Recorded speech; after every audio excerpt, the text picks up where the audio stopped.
and start with the video to remind everybody and officially for the record, and as well as for the rebroadcast. Now, this clip that we are going to play is a clip that was found off of YouTube, so for fair use. And So let's go ahead and get that clip played.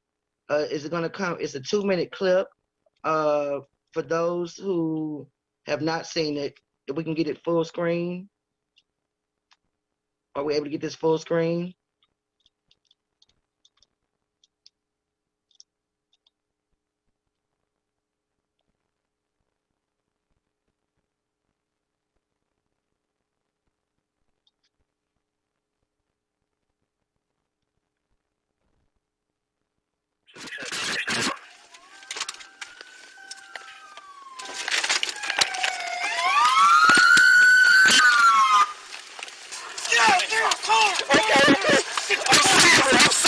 I'm scared. I'm just scared. Get out of the car. I'm driving me, Chris.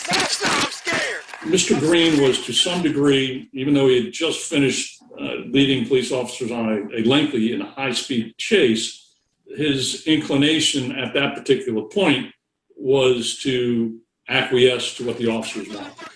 Let me see your hands. Put your hands behind your back, bitch. Give me your fucking hands. Put your hands behind your back. Taser. Put your hands behind your back. Behind your back. You're about to get it again if you don't put your fucking hands behind your back. Put your hands behind your back. I'm sorry. What's problematic for me is that Mr. Green is now left on the ground, on his stomach, handcuffed in a prone position. And officers are trained throughout the United States that once there's a struggle of this nature, the individual's handcuffed, that you need to push him off onto his side or get him in a sitting position so you can allow that breathing to be unimpeded by his own body weight. This guy ain't got fucking AIDS. And that didn't happen for at least, based on my calculation, 9 minutes, where Mr. Green was left alone. And then when he wasn't left alone and he tried to get over onto his side, another trooper pushed him down using his foot against the lower back and buttocks of Mr. Green. And I didn't understand that. There was absolutely no reason for that. Under no circumstances should Mr. Green have been drugged by his ankle shackles. That was malicious, sadistic, completely unnecessary. And the officer that did it's going to have to be held accountable.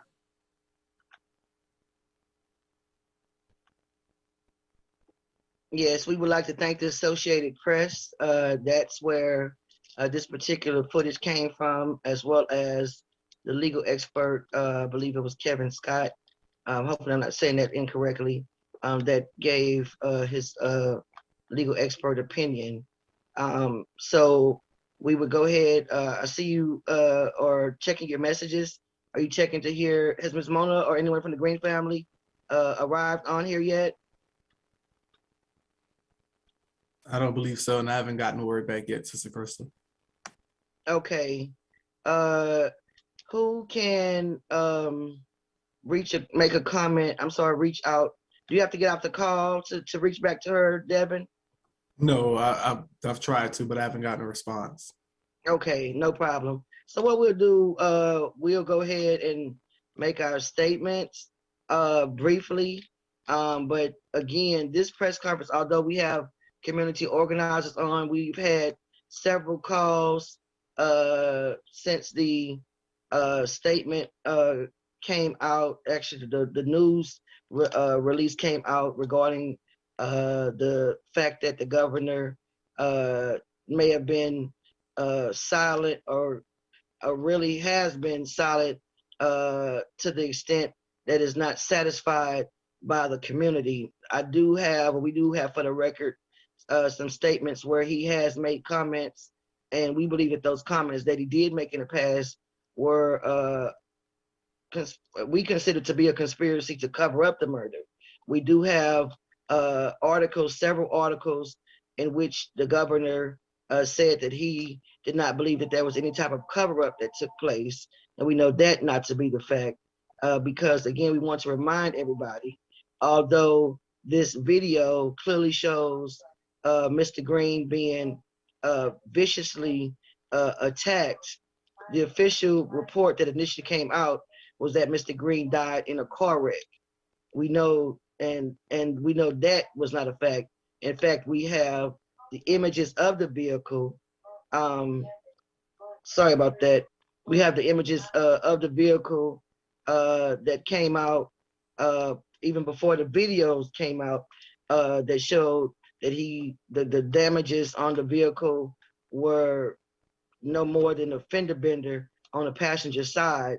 So, and once we had the images of the autopsy, even without the video, we knew that what the Louisiana State Police were reporting was false. Not only false, it was a blatant lie. And we are not going to be satisfied with a 50, 40 year, 5-year, 10-year investigation that the Department of Justice is always telling us. We know that the U.S. attorney, the state attorney, can prosecute and press charges within minutes. So it has been years now, and we want accountability. So I guess I'm officially doing my statement now while we're waiting on Miss Mona or representation from the Green family to get on. Ronald Green was viciously murdered. He did not die, just die in custody, as Governor Edwards stated. He was murdered. Someone can have a heart attack and just die, or have a health condition and die. Not only was the officers involved violating his human rights, his civil rights, but also his inalienable rights. These are crimes against humanity. Governor stated that he was mishandled. He was not mishandled. He was tortured. That was cruel and unusual treatment, cruel and unusual punishment at the hands of the state. The Louisiana State Police are an agency of the government of the state of Louisiana. The highest executive office for the state of Louisiana is the governor. The governor was made aware the night of what happened. He was made aware that someone died after a violent exchange, and his only response was thanks. That is not only inhumane, it shows that he is not even concerned with public safety, which is a violation of his oath of office. To just say thanks when someone you were told when someone in police custody, hold on, what is this text? Hold on one second. When you told that when someone in police custody,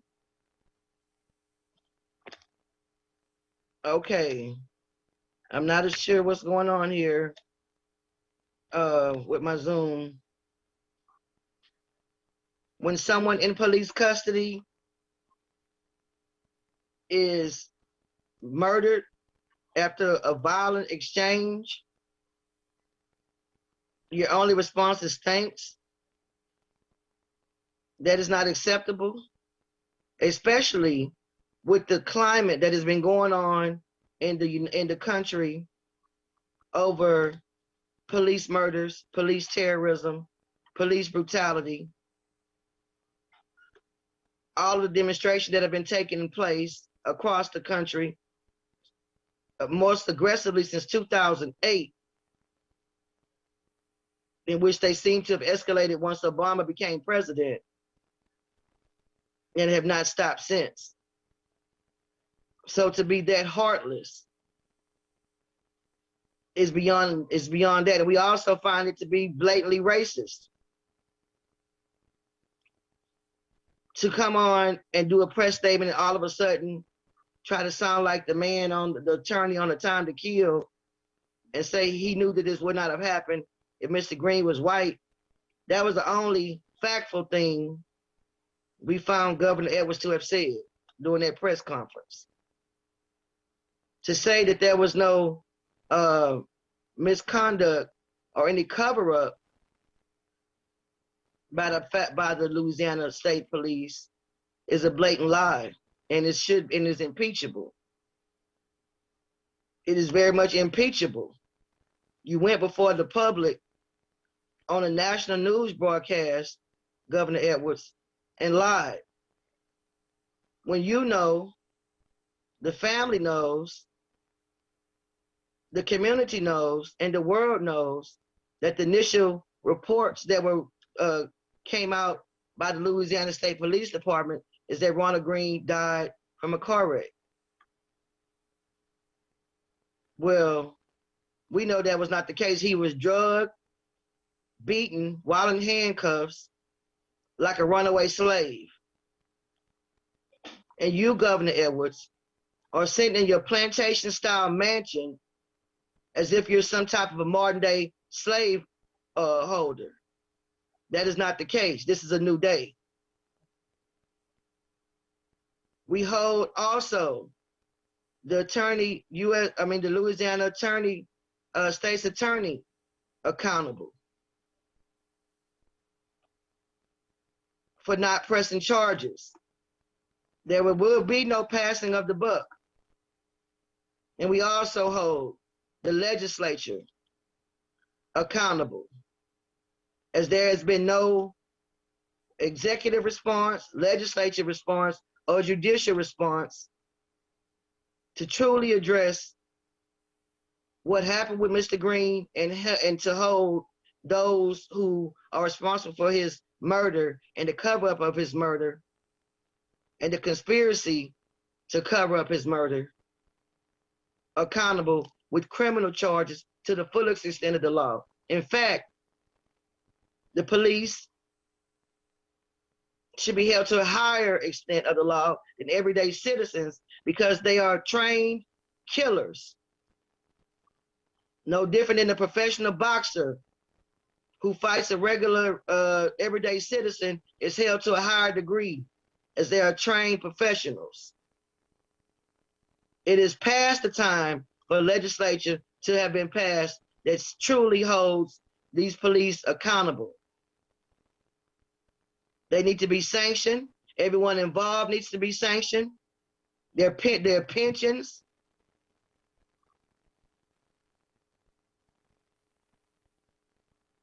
their positions should be taken from them. And it's past the time for that to happen.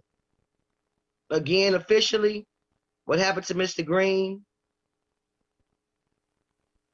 was a violation of human rights. And these cases should go and be presented before the International Criminal Court.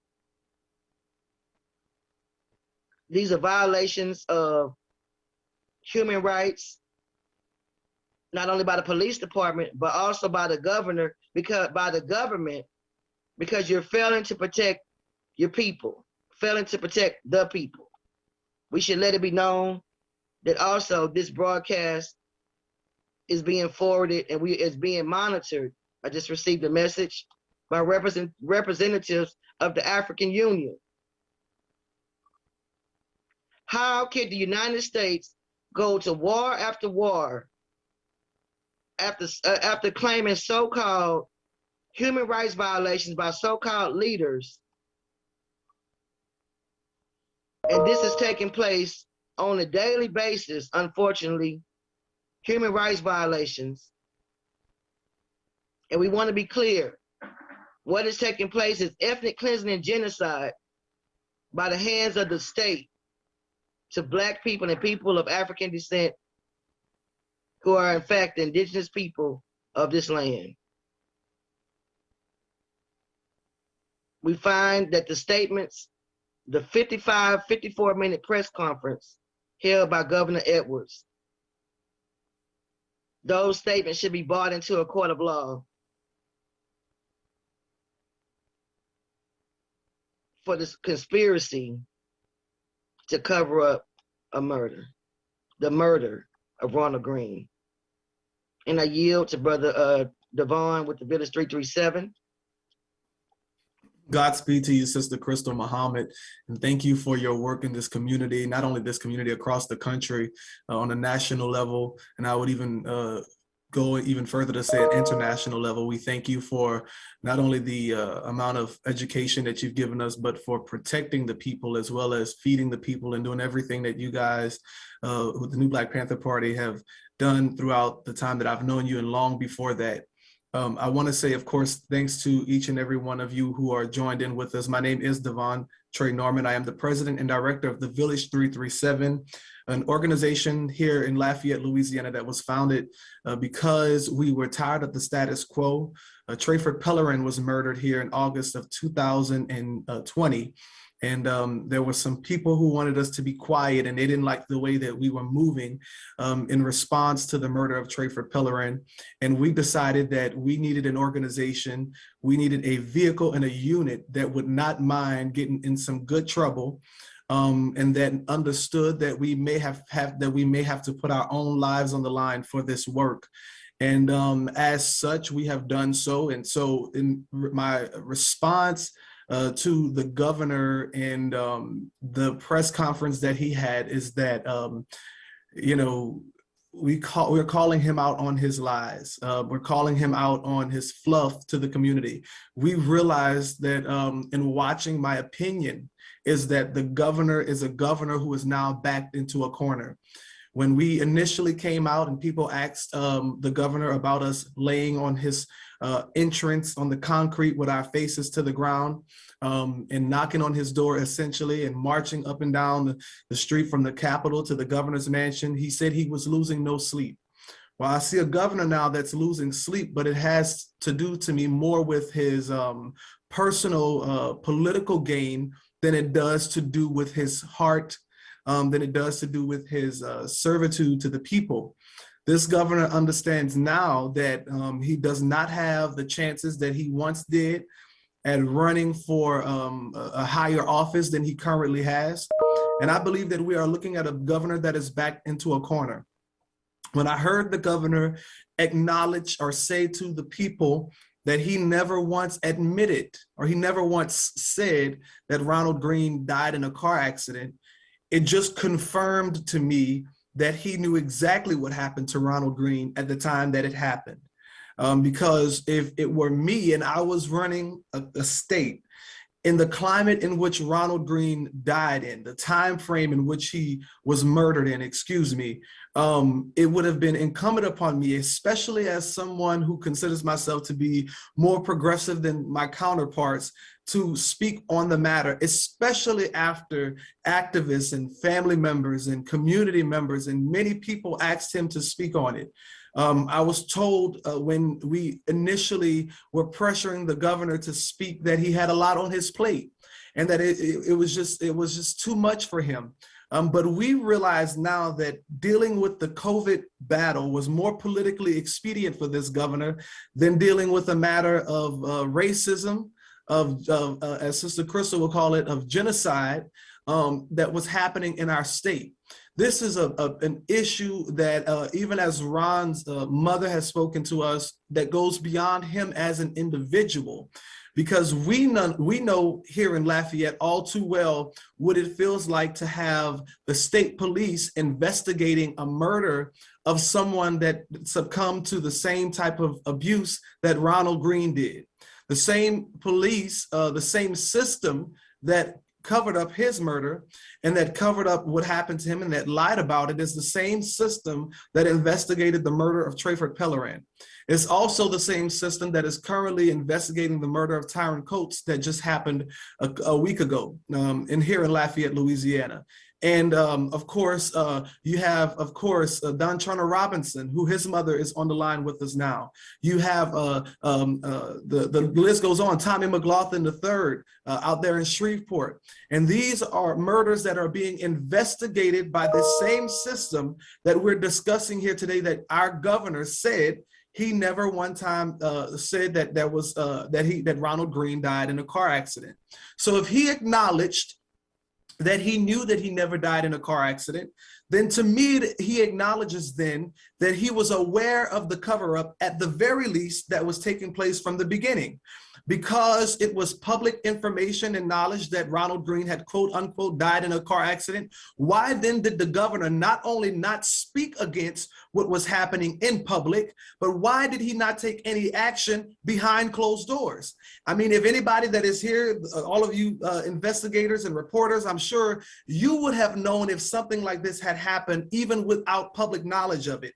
So if there is something, please correct me if I'm wrong, but I don't believe that the governor even took any action behind closed doors. If he's saying that he didn't want to take away from because what I'm going to do is I'm going to go ahead and remove his excuses before he can even get to them. If he's saying he didn't say anything at the time because he wanted to focus on COVID and it was running rampant and killing more people in our community and this, that, and the other, well, what did you do with the information that you had at the time that you had it? Because as Sister Crystal Muhammad said in the text message, you had a list of information that showed you that there was a violent exchange that happened between police officers and a citizen within your state. And you said at the end of that message, thank you. I agree when she says that it is racist. And I believe that we can no longer at this point continue to operate in a manner and believe that because someone has a D behind their name, that they have the best interest of the people at heart and that they are concerned about the well-being of the community. I think that the only thing that matters to people like Governor Edwards is what is politically expedient to them at that time. And so now the governor has been forced to come out and speak about this. And so he gave about an hour-long press conference. And he spoke, and this was the most flustered I had ever seen our governor. Why was he not that flustered when Ronald Green was murdered? Why has he not been that flustered as we have continued to report on all of these murders that are taking place by the police across the state of Louisiana? That's being investigated by the very department that he is in control of. Why is it then that the governor would not speak to and has yet to speak to organizations that have seriously put their lives on the line, people that have fought as hard as we can to make sure that this is heard, and we've requested meetings with him. So people may ask, well, what has the Village 337 done? And I'm almost done. I'm a preacher, so I can talk long, and I'm trying to be timely. The Village 337, we have been with Miss Mona Hardin and Miss Casabine and their families. We've been to Washington, D.C. We've met with Congresswoman Sheila Jackson Lee. Am I saying her name right? Congressman Troy Carter and Congressman Al Green. We met with them, and there were conversations that were had there. We after that meeting, wrote a letter to the Department of Justice asking for a sweeping investigation, not only in the Louisiana State Police Department, but into the state government and in our local government here in Louisiana and local police here in Louisiana. We've made these requests with the reality of the situation and the reality in our minds, knowing that it may not come with much action, but we wanted to cover our tracks and make sure that we had done what was necessary to reach out to who was necessary, because we understood that this time would come, that at some point exposure would begin to happen. And it is my hope that through this, that you all in the media and those of us that are activists and advocates will continue to do this work, but we will continue to investigate. We will continue to press. And if we have to, we will put our resources together to begin litigation to get the information that we need to. I again thank you all for your time. I honor Ms. Kasabine for being here, who is the mother of Dontrona Robinson. Thank you for sharing with us. And at this time, I'll turn it back into the hands of Sister Crystal Muhammad. Yes, I believe it is almost an hour from the time that we were set to do this press conference, which was at 4:30, but we did have the sign on time at 4:15. Have you not heard yet from the family members? I don't know how long this legal meeting was taking place. We do know that the legal meeting, of course, would be important. However, this press conference was scheduled, so we're going to go ahead and move. We had to move forward. So what we will do, are there any other community organizations or representatives that are on that want to make a statement officially right now before we go to questions from the media? Sister Crystal, can I say one more thing? I apologize. No problem. But I'd like to also acknowledge that we understand that there are organizations and there are entities that may look like us, that may have issue with us addressing this governor because he's a Democrat in this way. But make no mistake, and I speak for the Village 337, that we will not stop, we won't be hindered, and we will not be distracted. We are like a tree planted by the waters. We shall not be moved. We will do whatever is necessary to expose what is happening. And I guarantee you that those that are in the pockets and whoever the governor has his pockets in, whoever's hands the governor has his pockets in, whoever the governor's pockets have, y'all know what I'm trying to say. Whoever I guarantee you, he lacing. Exactly. Whoever's pockets the governor is lacing. I'm gonna talk like we in the streets, amen. Whoever's pockets he is lacing, or whoever they are coordinating with, it'll all come to light. And at the end of the day, we have to begin to set a standard as advocates, as revolutionaries, as activists, and even the media. It's time for us to hold them to account. If they claim to be people advocating for and fighting for families, then we have to make sure that there are no discrepancies between them and this corrupt government. That's right. I want to right quickly add to that. We're going to be very, very briefly, but just to get to the point, social media has been a great equalizer, and it is also a great vehicle. So we are able, and we will be able to take this video and share it across the planet.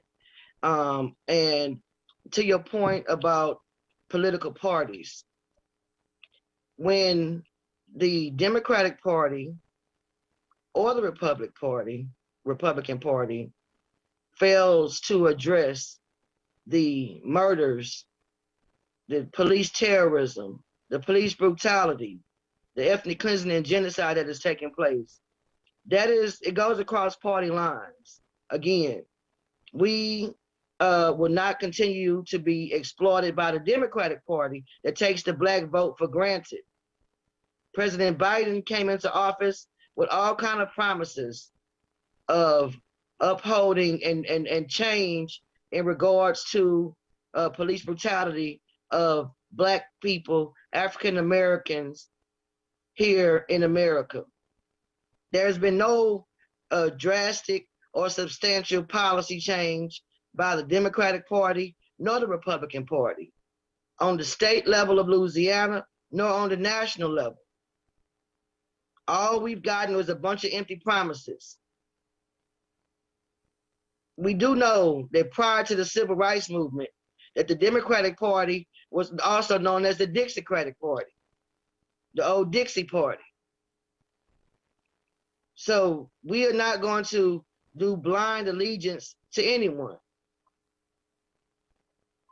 We also have heard from police officers who said that they have been speaking out about the police brutality and the work of their colleagues, and they have been punished and penalized, taken off duty, fired, when those who do the violations the murders, the brutality, remain either on paid administrative leave or put on desk duty. And so the climate is being made to where those police officers, or has been made, who do speak out, they know that they're going to be penalized. So legislative change has to take place. Democrats and Republicans and independents, or other parties, I should say, that are involved politically. No excuses.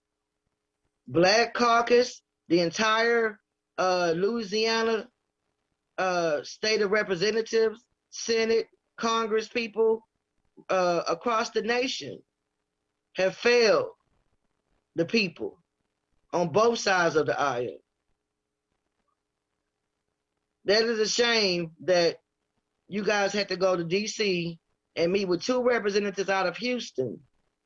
And where is Troy Carter from? Quite honestly, I don't know where Troy Carter's from. Where is he from? Well, he's a new representative from Louisiana. Okay, so 1 representative out of Texas and 2 representatives out of Houston. New Orleans. He's out of New Orleans. Troy Carter Okay, from great. Okay, we appreciate that. Well, here is the thing. I'm glad you mentioned Sheila Jackson Lee. And then from here, we're going to yield it to have Ms. Costa make a statement, and then we'll open to questions. And I'm not sure what's going on with the Green family, as they should be on. Sister Crystal, we had Will James out of Shreveport. Dr. Will James is going to speak as well after you finish. Okay, wonderful. But my point is these are human rights violations. We do have representatives of the African Union that are monitoring. We're not going to just be satisfied with any domestic cover-up to continue as to how our human rights are being violated by the state and the United States government,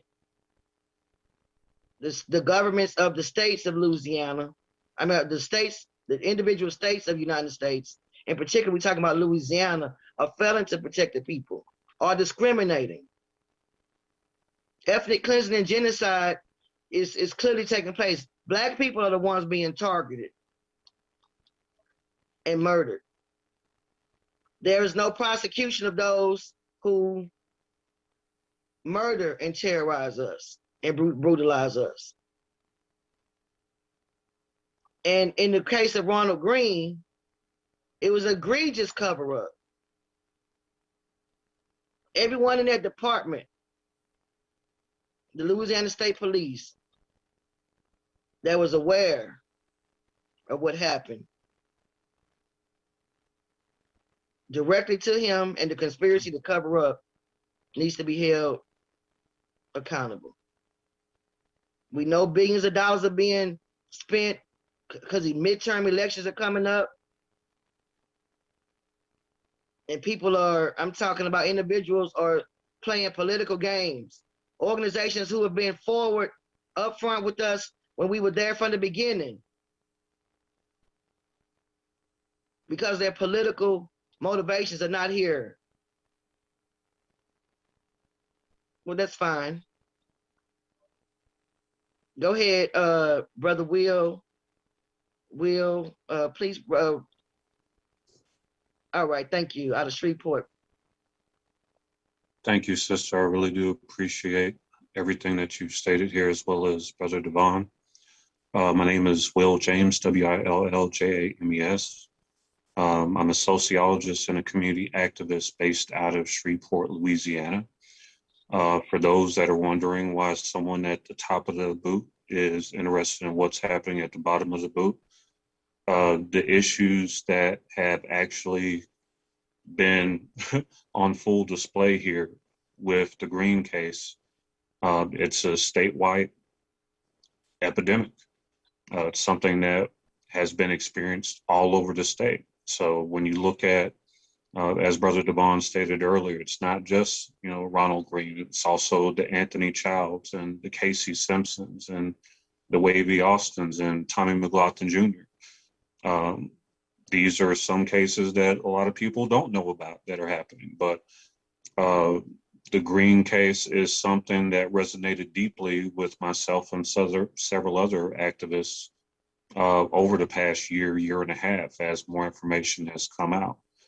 And I wanted to state, as far as my concern, I've actually been out of the spotlight due to personal health issues, but I'm finally getting back on track here. I got the clean bill of health earlier today, so woohoo. But you'll start to see more of us come out, as far as myself, Brika Peoples, Amari Hossein, Caitlin Douglas, she was a major instrument, and Tommy McLaughlin III. You're going to see us come out to address the issue. Here recently, we had the police chief that was replaced here, who idly stood by and said nothing about the cases. And actually, you heard a lot of victim blaming that was happening here, as opposed to taking responsibility for his people that represented the shield. And it's not just the police chief, it's not just the mayor. I won't even say it's just the governor. It's the system overall that's corrupt and sick. And I stated it before earlier last year, and I'll state it again today. The system itself has to change. So when we change the overall system and we elect those people who do have our best interests that are out there, that was a great point that you made earlier, sister, when you said, I'm tired of seeing people come out when it's mid-elections or it's re-election time. Where were you when all hell was breaking loose several months ago or several years ago, and so on? So full accountability is to be had on all parts of the chain of command. So it doesn't matter if you're the governor of the state or if you're an alderman or on the police jury or a councilman. Everybody needs to be held accountable. That's right. Thank you, Brother Will James. Okay, Ms. Casa. If I could jump in real quick before Ms. Please, Casa. ma'am. This is Angela Evelyn. I'm the Village Street 37 Vice President. I do want to add, one of those officers is well known, I'm sure, by most of the media, is Jeremiah Ardoin. As the whistleblower for Dontrona Robinson's murder case. That's not really being acknowledged a whole lot by the media, what's happening with that there, but he made a very good point, him and also former Chief Glover, the former Lafayette police chief. You can't commit a crime to enforce the law. And when we went to Congress back in November, we let the congressional members know, basically, Louisiana law enforcement, they're run like an organized crime unit. They're conducting gang activity. It's just the fact. It's been proven time and time again. Also, I believe it was Jeremiah Ardoin. I think Ms. Costa can elaborate a little bit more on that, who was the officer that connected that the officers that murdered Dontrona Robinson in Baton Rouge were trained by the same officers that murdered Ronald Green up in Monroe. So there's a connection there of how they're trained. It's a systematic thing that's passed down from generation to generation through each department. It has to be stopped. We have to address it. It's internal, and we have to do something. That's right, Sister Angie. Thank you so much. Ms. Casa. We hear from Ms. Casa. Any word from the Greens? I guess we receive a message on that. They should have been on by now. Okay. Ms. Casa? Yes, I'm on. You have the floor, Queen. I would like to say this here. Me and Miss Mona case are so similar together. Oh, our kid is, it's a malicious killing. It's a senseless killing. Oh, our kids are human. It shouldn't have took place. They should have been trained better. In law enforcement, I know they have training all the time, but to just beat someone like that, it's no excuse for it. There's no excuse for covered up. My son's murder was covered up for 8 years. And I dealt with it time and time. I can't begin to tell you how many times I swept my porch and watched that window. Watch the noise, hear the noise. The many sleepless nights. Until I got one young man to come and tell me something that I knew for 8 years.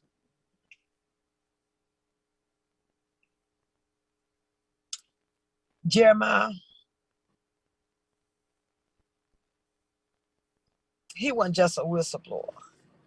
He was tired of a police officer abusing our black men. It should have been spoke up. I lived in Sherwood Forest back in the 90s. I saw it. I lived it. I watched it. But never in 1,000 years I would thought my son would be a victim of somebody beating him. And when I saw my son's pictures, he was beat from his head to his toes. Something that I didn't even know about. I knew his face was bloody. I saw that part. But what happened in that house, I didn't know. I had bits and pieces.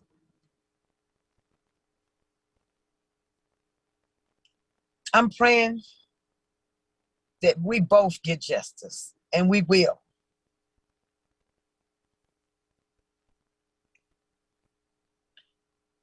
Nobody knows what we feel. Nobody knows the sleepless nights. Nobody knows the tears.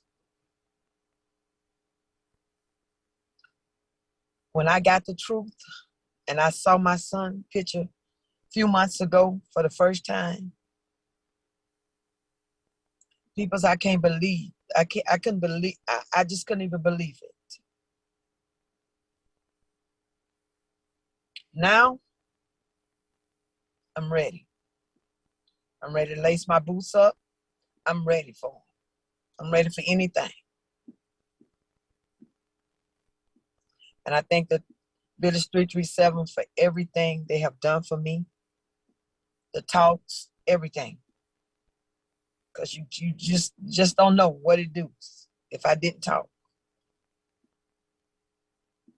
And I want to thank you too, Sister Crystal, for allowing me to come on. Thank y'all. Thank you, Ms. Casa. Sister Crystal, you're still muted. Thank you too, Ms. Casa. So let's go ahead and get to questions and answers. I'm not questions from the media.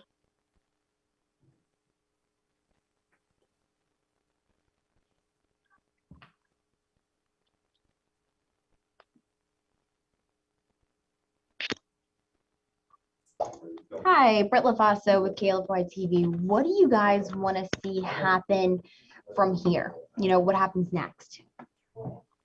Quite honestly, we would like for the U.S. state attorney, the state attorney, to actually step in and press criminal charges in regards to the officers that involved and everyone that was involved with falsifying the police reports. I mean, this is a conspiracy to cover up murder. But that's to start with the U.S. attorney. I mean, I keep saying U.S. The U.S. attorney should step in as well, but someone needs to officially charge these police officers with murder and the conspiracy to cover up murder and any perjury that is taking place or any criminal elements that were involved in it, number one. We also, at this point, we believe that Governor Edwards should resign. We would like to see him resign. He is playing political games, and it starts at the top. If I was involved in the murder and I covered it up or knew about the evidence, or if I had a business, because the state of Louisiana is a corporation, if I had a business and I knew that my employees, while officially working for me, murdered someone, and then I allowed for the murder to say that, oh, they just died, they slipped and fell and died, at my establishment when I knew that they were murdered by actual employees. The state police, the state troopers, the police are employees.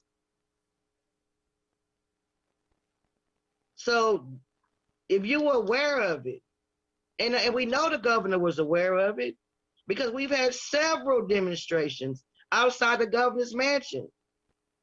And one of them, he snuck out the back. Another one, we had rifles pointed at demonstrators. This was about a week after the Kenosha hearing. It got highly tense out there. We presented our demands to the governor in 2020. We presented our demands on behalf of the Ronald Green family and Trayford Pellerin family and other families in 2020, and to the state attorney and to the Louisiana legislature. Before the video became public, when we had the pictures, we've been at the state police department. This has been a 2-year consistent, even when the COVID came out. So we believe that he should resign. He doesn't have the integrity to govern. And we believe also that the legislature needs to enact an immediate session to come up with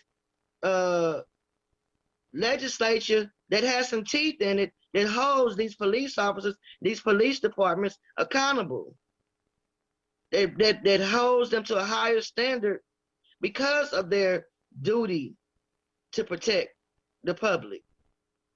If I know that I could go and kill someone and get away with it, there's no training that could take place that can stop me from being a vicious, racist murderer. You can't train that away. They are given license to kill, and they do. And I also believe that the people of Louisiana should speak out more at the ballot.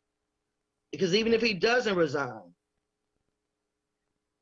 that's what we would like to see. We would like to see representatives who actually represent decent, basic humanity. Does that answer your question? Yeah, no, yeah, it definitely does.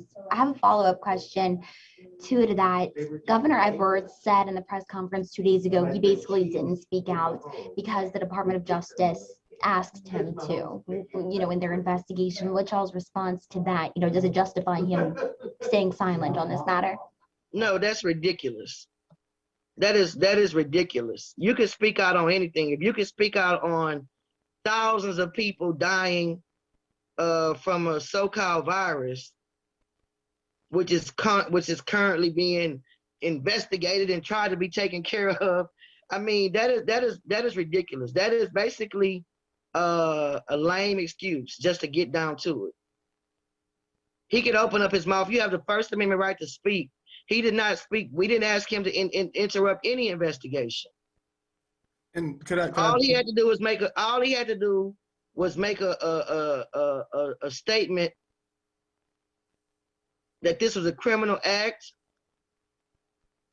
But for him to say, I got to say this, for him to say that there was no cover-up, that is the lie that needs to be addressed. And he's repeatedly said that there is no cover-up, when it is an absolute fact that a false police report was released. So we call BS on that. Go ahead, Devon.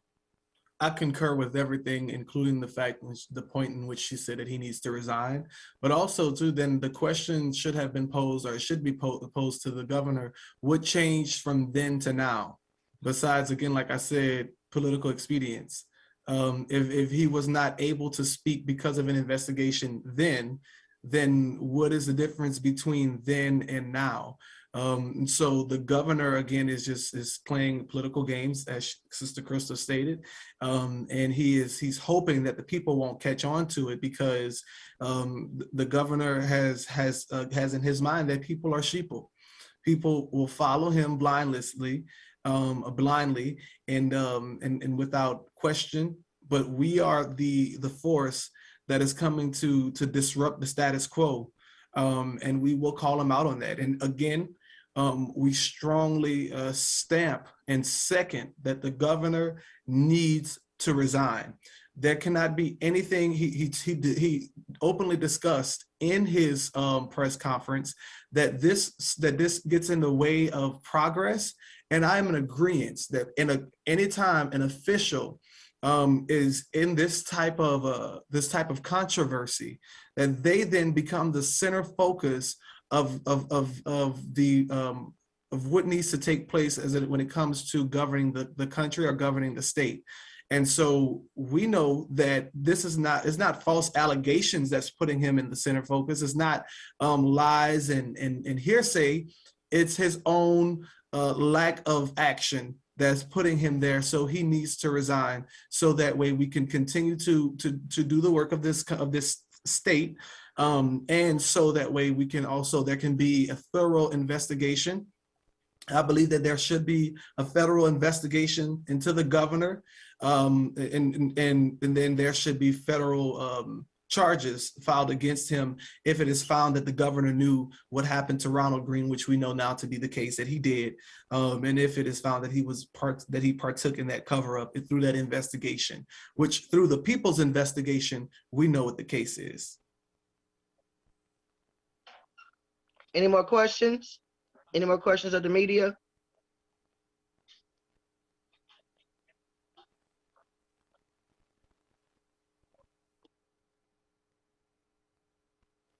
Okay, we don't have any more questions. We will go ahead and officially close out this press conference. It is quite unfortunate that we're not actually sure what happened. I don't know. We do know, we can't speak on behalf of the family, but they were most definitely scheduled to be on here. So if there are more questions, then we'll go ahead and close out. We want to thank everybody that participated and that was on here today. And we will definitely email out this recording. Thank you. Have a nice evening.